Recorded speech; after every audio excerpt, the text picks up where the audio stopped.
Welcome back to the CTO Dose at VMworld 2019. We're recording this on Wednesday, which is like the week after. It feels like 2 weeks of actual activity in 3 days. Yes. VMworld is an intense segment. We've had you guys on before, so we're going to just get right to the meat of it. Ron, share with us the announcements from VMworld 2019 when it comes to Dell.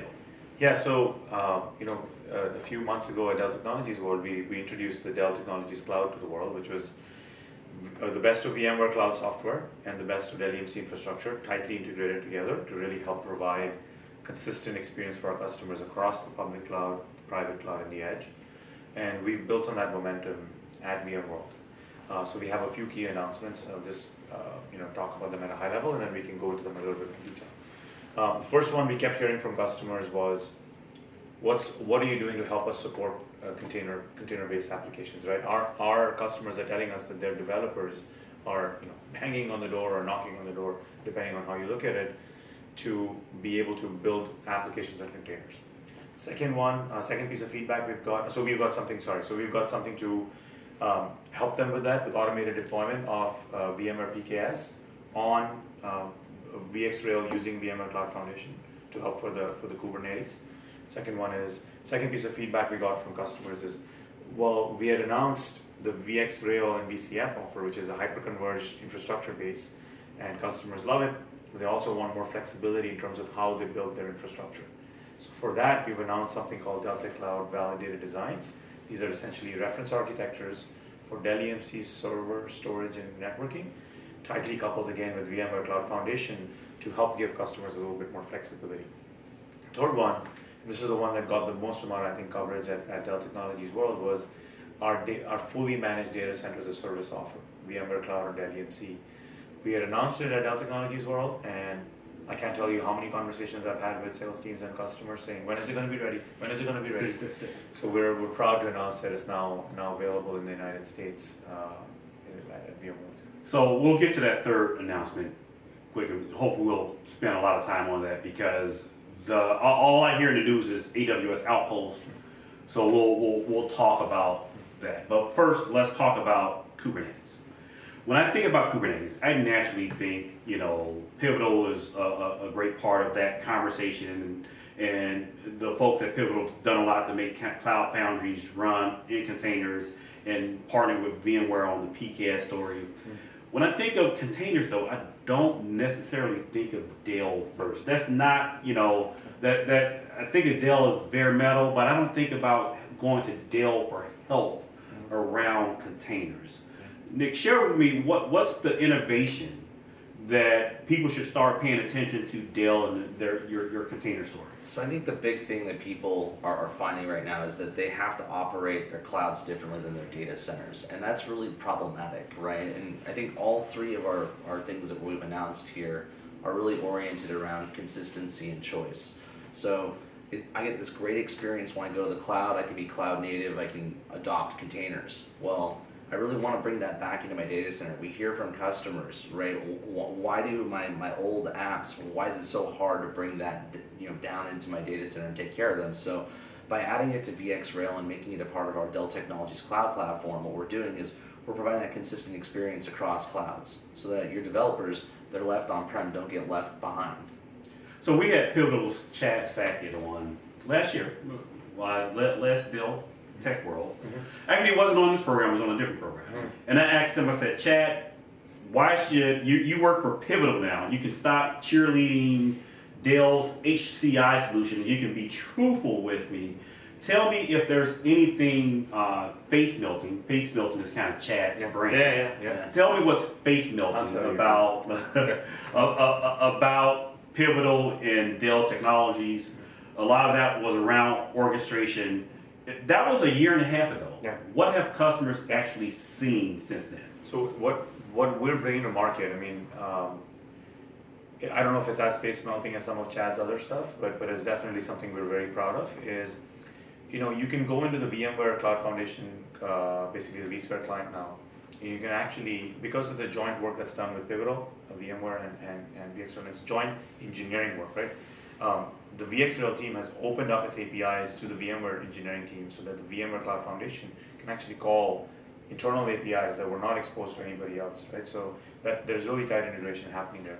So what you can do now with this PKS announcement is you can go into your VMware Cloud Foundation instance, go to your management console, basically set up a workload domain which is automatically configured using NSXT for PKS, right? You just snap a button and then it'll deploy it for you, and then you can go turn around to your developers and say, okay, I've got this environment ready for you. Whereas before, just think about it, Keith, what you would have to do to get something, a Kubernetes environment up, right? You'd be using a series of open source tools, a lot of patchwork, running scripts, command lines. It's a lot of work. And what would your developers do in that much time?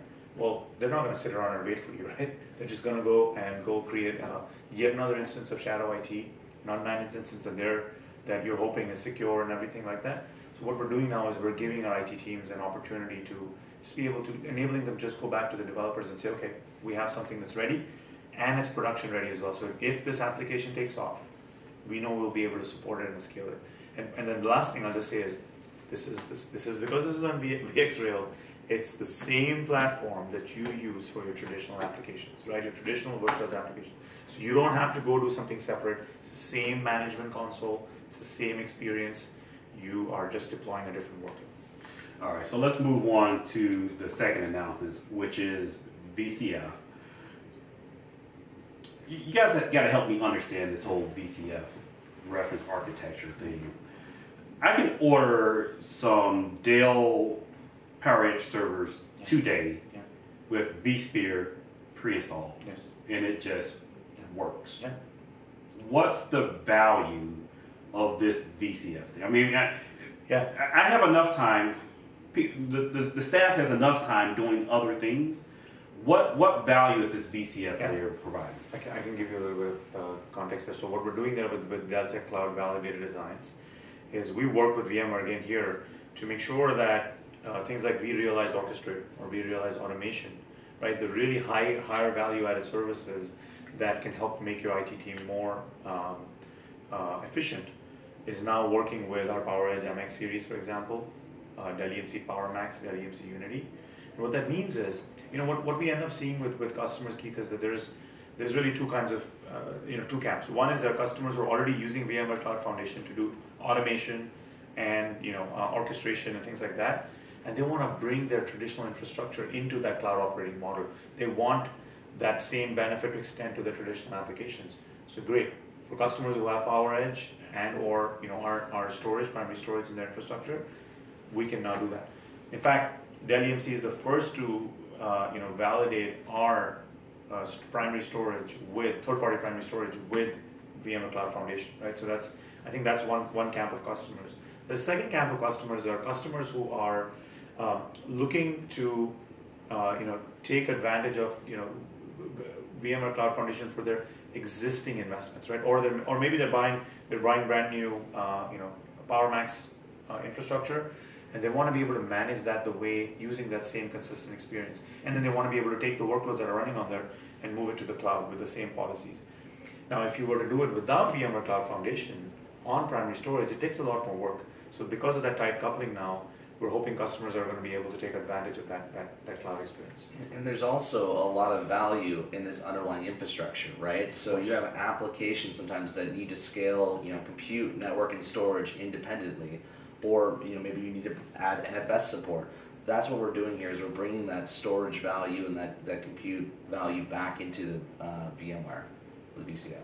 So I get that. So I'm getting that story now. So the whole ideal is that there's a higher level of abstraction because there's higher value. Yes. Using stuff bare metal is fine if you want to do that. Matter of fact, you guys even will deploy Kubernetes on bare metal if that's what I really want.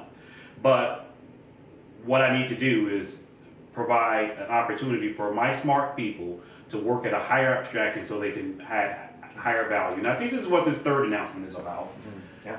And it was an exciting announcement, and some people in the community got a little worried. I got to tell you, wait, hold on. If you're going to manage my vSphere, VCF environment, all the stuff we just talked about, if Dell is going to roll a box oversimplifying Yeah, it. Dell's going to roll a box into my premises to do that.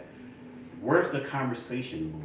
Like, what is the conversation? Like, we heard the news at Dell Tech World, but what is the conversation now that it's become real? Yeah. Look, Keith, I mean, you've managed IT teams, right? And Right. you work with them all the time. The thing that we find when we talk to customers is that no matter how many people you have, how large your IT team is, there is always more work to do, right? Yeah. Right? I mean, have you ever been in a team where you've been like, I'm good. I've never gone back to my CFO and said, you know what? Yeah. You can take 2 or 3 of Yeah, our exactly. account because Exactly. we've done all the things. Exactly. I've read the internet. Yes. Yeah. I mean, and think about what happened when cloud just started, right? Right. When cloud, people had similar concerns. That, oh, there's this other provider that's going to be managing. But what happened was that enabled teams to basically be able to focus on a higher level, more value-added services. And what we're bringing to market here with our Dell Technologies Cloud Data Center as a service offer is essentially the same agility, hands-off operations to on-premise infrastructure. Because why this is happening is because of customer demand, right? Customers are telling VMware and DellEMC, look, I love using the cloud, the flexibility, the agility, the portal-based access and provisioning. That's what I want all my infrastructure to work like. So what we're trying to bring to them here is this, and I fundamentally believe this will allow, it is our opinion that this will allow our customers' IT teams to basically focus on are making a difference to the business versus, patching, managing, upgrades to the BIOS.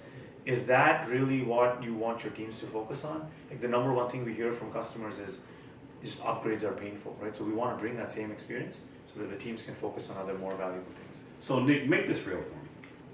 What am I touching when, I have a box that sits out of my data center, but I'm not managing the box. Yeah. I understand this. I mean, I've seen this appliance model for stuff like SAP HANA. I know that. I'm going through the HANA interface. But this is vSphere. And I install vSphere onto, and I configure the storage nodes. I do all of that stuff today. What am I touching with this new solution? I mean, you're still going through those processes for things like provisioning or monitoring, but when there's a service level event, when you're even installing it, we have VMware managing that for you.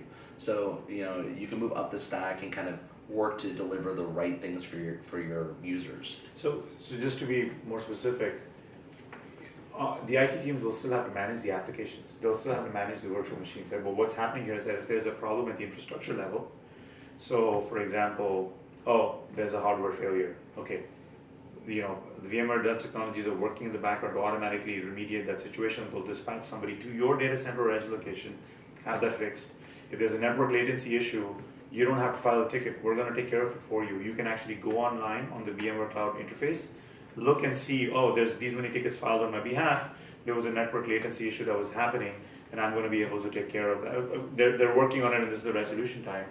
But there's still so much work to be done. For example, who's going to set up data protection, right? Well, it's going to be the IT team, right? Who's going to manage the applications? Who's going to decide on load balancing and figure out, which applications will sit on which VMs? That's still the IT team. And they're going to do that with the vSphere client. They don't have to use something that they're not using before, right? If they want to migrate workloads between their existing VMware infrastructure to this, or from here to the cloud or back, they're still using HCX like they're doing for anything else. Yeah, we're gonna have to get Connie to get you guys to return so we can go deep into that, because I have a bunch of questions around like where does that break, where does it work well, where's there's additional innovation left to be done. This could be just a conversation by itself. Absolutely. Well, that's it for this episode of the CTO Dose. Thank you, Dell Technologies, for sponsoring the CTO Advisor at VMworld 2019. To follow the coverage, simply follow the hashtag CTO Dose, whether you're on Twitter, on LinkedIn. Provide us feedback. What did you think about the show's announcements? What do you think about the Dell VMware relationship? Is it giving you as a customer everything that you need? Until the next CTO Dose, talk to you on Twitter at CTO Advisor on Twitter.